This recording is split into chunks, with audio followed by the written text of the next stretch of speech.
A traitor. Yeah. The Defense Minister, Juan Ponce Enrile, and the Deputy Chief of Staff, General Fidel Ramos, leading the reformists, had decided on mutiny against President Marcos.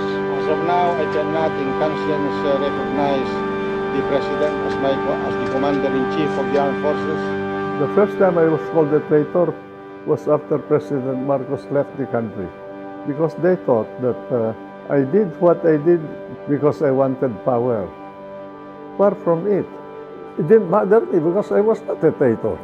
I fought for the country when I was young as a guerrillero at 17.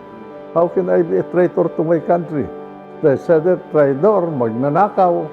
And I asked them, why do you judge me? You don't know me.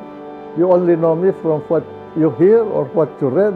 My critics and probably my political enemies didn't bother me. I'm not a criminal. I know that I've not done anything wrong against the country that I have served for so many years now. The Defense Minister reaching the main street, greeted by tens of thousands of cheering supporters. I do not want to let people think that I am bragging, but they said, you have the brain that encompasses the whole Congress. Today, my last appearance in this chamber, old politicians never die. They will just fade away. Well, that's a gift from God, you know? And a product of my own effort to study things that ought to be studied by others. You know? Dumiretso na kaagad sa Campo Crame si Senador Juan Ponce Enrile. Pasado alas 5 ng hapon ang dumating dito si Senador Enrile sakay ng kanyang kulay puting sports utility van.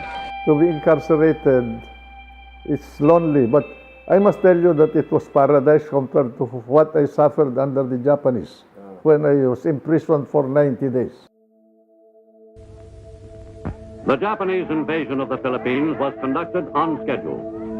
During the first weeks of fighting on Luzon, the Japanese steadily reinforced their original assault unit.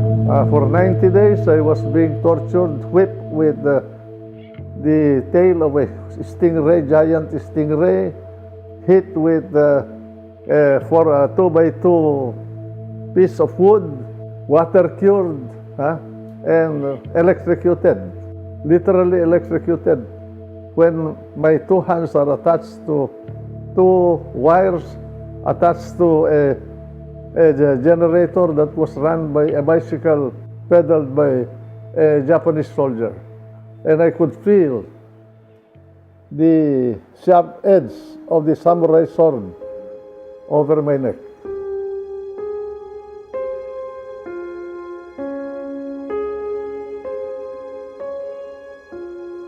All my life, I was immersed in studying anything, poetry, songs, history, philosophy, political theory, strategy.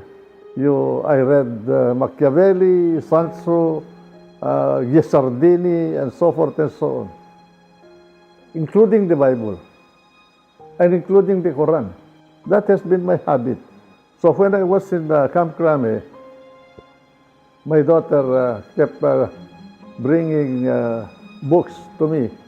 I'm running because I would like to share this knowledge to my colleagues in the Senate who had no time to study like me, and second, to share it with the public, especially the young, because if a war breaks out between China and America, then literally we will be involved in it. Our people, especially the young ones, will be the ones to suffer like me when I was 17.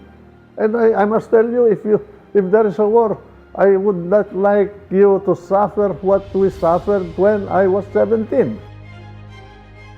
As a senator, I must tell you that I have served the country and made laws.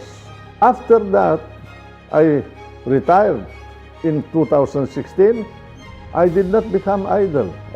I continued, and I learned more about the planet. I'm more prepared now to be a senator than I ever was. At least the nation should benefit from what I have learned during my absence from the Senate.